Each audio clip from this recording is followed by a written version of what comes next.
আমাদের মনের গভীরে জানেন সবসময় একটা যুদ্ধ চলতে থাকে যে আমরা হয়তো টেরও পাই না। এটা হলো আমাদের জীবন আর সিদ্ধান্তের ওপর নিয়ন্ত্রণটা আবার নিজেদের হাতে ফিরিয়ে আনার একটা নীরব লড়াই। আচ্ছা, আমাদের অবচেতন মন কিভাবে আমাদের জীবনকে একটা অটো পাইলট মোডে চালিয়ে নিয়ে যায়, আর সেই নিয়ন্ত্রণটা ফিরে পাওয়ার উপায়ই বা কি? চলুন আজ এই ব্যাপারগুলো নিয়ে একটু গভীরে যাওয়া যাক। প্রশ্নটা কিন্তু খুবই সহজ। আমাদের মনের রিমোট কন্ট্রোলটা কি সত্যিই আমাদের হাতে আছে? একটু গভীরভাবে ভাবলে হয়তো দেখা যাবে বেশিরভাগ ক্ষেত্রে উত্তরটা না। প্রায় সময়ে আমাদের পুরনো স্মৃতি আর বহুদিনের জমে থাকা ভয়গুলোই আমাদের অজান্তে জীবনের চালকের আসনে বসে পড়ে। এর প্রথম লক্ষণটা হলো, জানেন, এক ধরনের লাগাতার অস্থিরতা। যখন কিছুতেই ঠিক স্বস্তি পাওয়া যায় না, মনটা সারাক্ষণ বিক্ষিপ্ত হয়ে থাকে, তখনই বুঝতে হবে যে ভেতরের নিয়ন্ত্রণটা হয়তো নিজের হাতে আর নেই। আরেকটা লক্ষণ হলো ছোটখাটো বিষয়ে অতিরিক্ত প্রতিক্রিয়া দেখানো, মানে সামান্য কোনো কথায় খুব বেশি কষ্ট পাওয়া বা হঠাৎ করে রেগে যাওয়া। এগুলো আসলে ভেতরের দুর্বলতারই একটা প্রকাশ।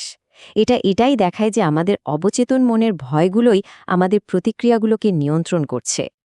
আর হ্যাঁ, আর একটা খুব সাধারণ লক্ষণ হলো চিন্তার গোলকধাঁধায় একদম আটকে পড়া। যখন কোনো কাজ করার চেয়ে সেটা নিয়ে ভাবতেই বেশি শক্তি খরচ হয়ে যায় আর কোনো সিদ্ধান্ত নেওয়াটা খুব কঠিন মনে হয়, তখন বুঝতে হবে মনের নিয়ন্ত্রণটা হয়তো একটু একটু করে হারিয়ে যাচ্ছে। এই যে লক্ষণগুলোর কথা বললাম, এগুলো আসলে একটা নির্দিষ্ট অবস্থার দিকেই কিন্তু ইঙ্গিত দেয়। এটাকে বলা যেতে পারে মনের অটো পাইলট অবস্থা, যেখানে একজন অদৃশ্য চালক আমাদের জীবনটাকে নিজের মতো করে চালাচ্ছে। অটোপাইলট মোড হলো ঠিক এমন একটা অবস্থা যেখানে পুরনো স্মৃতি আর ভয় দিয়ে চালিত অবচেতন মনটাই জীবনের প্রধান নিয়ন্ত্রক হয়ে দাঁড়ায়। এটা কিন্তু কোনো মানসিক দুর্বলতা নয়, বরং আমাদের মস্তিষ্কের একটা স্বাভাবিক প্রবণতা, যেখানে আমরা নিজেদের অজান্তেই যেন জীবনের স্টিয়ারিংটা ছেড়ে দিই। কিন্তু প্রশ্নটা হলো, কোন শক্তিগুলো আমাদের এই অটোপাইলট মোডে আটকে রাখে? দেখুন, মূলত দুটো শক্তি আমাদের একটা অদৃশ্য কারাগারে যেন বন্দি করে ফেলে। এই কারাগারের দেয়াল মূলত দুটো। এক, আমাদের ভেতরে সমালোচক, আর দুই, বাইরের চাপ। একটা হলো আমাদের সম্পূর্ণ নিয়ন্ত্রণে থাকা ভেতরের জগৎ, যেখানে একটা কণ্ঠস্বর সারাক্ষণ বলতে থাকে, তোমাকে দিয়ে হবে না, তুমি যথেষ্ট নও, তুমি তো হেরেই যাবে।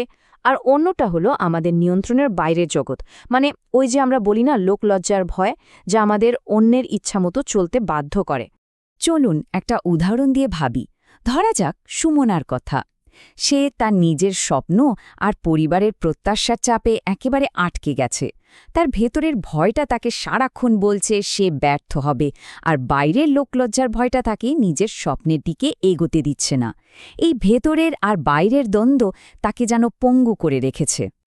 তবে ভালো খবর হলো, এই অদৃশ্য কারাগার থেকে বের হওয়ার একটা সুস্পষ্ট পরিকল্পনা কিন্তু আছে। চলুন দেখি কিভাবে এই অটোপাইলট মোড ভেঙে নিজের জীবনের নিয়ন্ত্রণ আবার পুরোপুরি নিজের হাতে নেওয়া যায়। এর জন্য চারটে খুব কাজের ধাপ আছে। প্রথমত, নিজের চিন্তাগুলোকে কোনো বিচার না করে শুধু একজন নিরপেক্ষ দর্শকের মতো দেখুন।